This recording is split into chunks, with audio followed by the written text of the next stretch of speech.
When Seo-ri tells Se-gai that she has been alive for 300 years, he is completely shocked and, at first, refuses to believe it, even thinking she may need to see a doctor. Later, after the issue of Kong Dan-sim's true identity is also resolved, the two decide that there will be no more secrets between them, allowing them to grow very close, as Seo-ri openly expresses her feelings. However, Se-gai becomes a bit possessive and jealous, setting boundaries for Seo-ri to stay away from other men, which creates tension between them, but it also clearly shows how deeply he cares for her.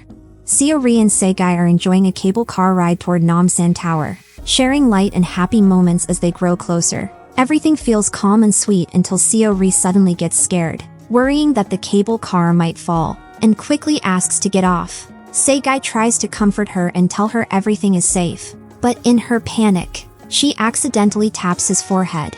He reacts in surprise and slight frustration, asking if she is okay. Their small argument quickly turns into a funny moment, and the people around them can't help but laugh at their adorable behavior. Se-gai suggests hanging a love lock at Namsan, but Seo-ri refuses. Later, she invites him to her home and asks him a simple but emotional question, whether he ever feels lonely in his life. This question quietly touches a deeper part of him. Soon after, Se-gai rejects his engagement with Tae-hui, breaking free from expectations and pressure placed on him.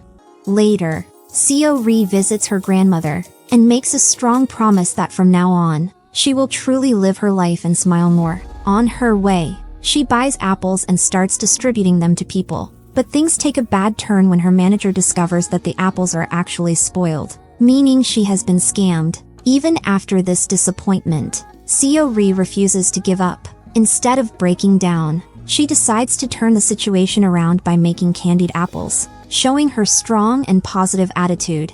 At the company, Sun Jae-han is confused about who sent those apples. Se-gai immediately stops anyone from touching them, calling them a personal gift, which shows how much he values Seo-ri's effort. Sun Jae-han also brings up concerns about Seo-ri's health, but Se-gai avoids the topic and changes the conversation, not wanting to discuss it further. The next morning, Mandu is still stubbornly pushing against the decision of being sent to the US. He goes back to his uncle again, asking for reconsideration. However, Se-gai's grandfather Dalsu speaks firmly and tells him that after dedicating so many years to the company, he should finally step back, take a break, travel, and focus on his personal life and family. But Mandu is emotionally shaken and refuses to accept this advice. Instead, it becomes clear that he already has his own hidden plan and is not willing to give up easily. The next day, Seo-ri brings candied fruits to a filming location, hoping to share her work,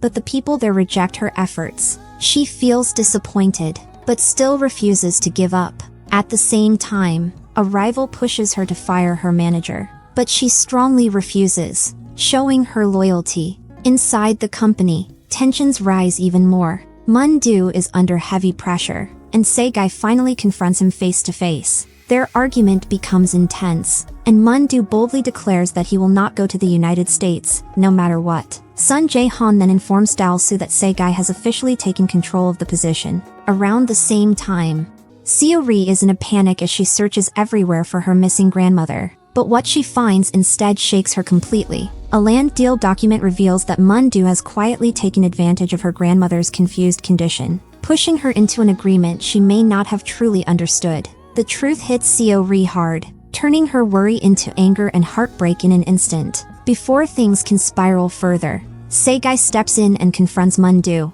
striking him in a burst of anger and tearing the contract apart, calling it invalid and warning him of serious consequences for his actions. But the situation doesn't settle the way Seo-ri expects. Se-gai insists she stay away from Mandu and leave everything to him, saying he will handle it and protect her. Instead of feeling supported, Seo-ri feels pushed aside and misunderstood, as if she is too weak to stand on her own, and this painful misunderstanding once again drives a wedge between them. The tension between Seo-ri and Se-gai doesn't fade after their argument, it lingers in the air, pulling them apart. Se-gai spends the entire night wide awake, lost in thought, and by morning his tired face shows how much it has affected him. On the other side, Seo-ri is silently struggling too, checking her phone again and again, hoping for even a small message from him. But the silence continues, and with every passing moment, her worry grows heavier, making both of them feel the distance between their hearts more than ever. What starts as an ordinary moment for Seo-ri and Dal-soo quickly turns into a life-changing disaster. While they are at a small restaurant, a sudden crash changes everything. A vehicle crashes into the building, leaving both of them seriously injured. In the middle of the chaos, Sae-gai witnesses everything happening right in front of his eyes. Panic takes over as he rushes toward them, unable to believe what just happened, desperately hoping Seo-ri will survive.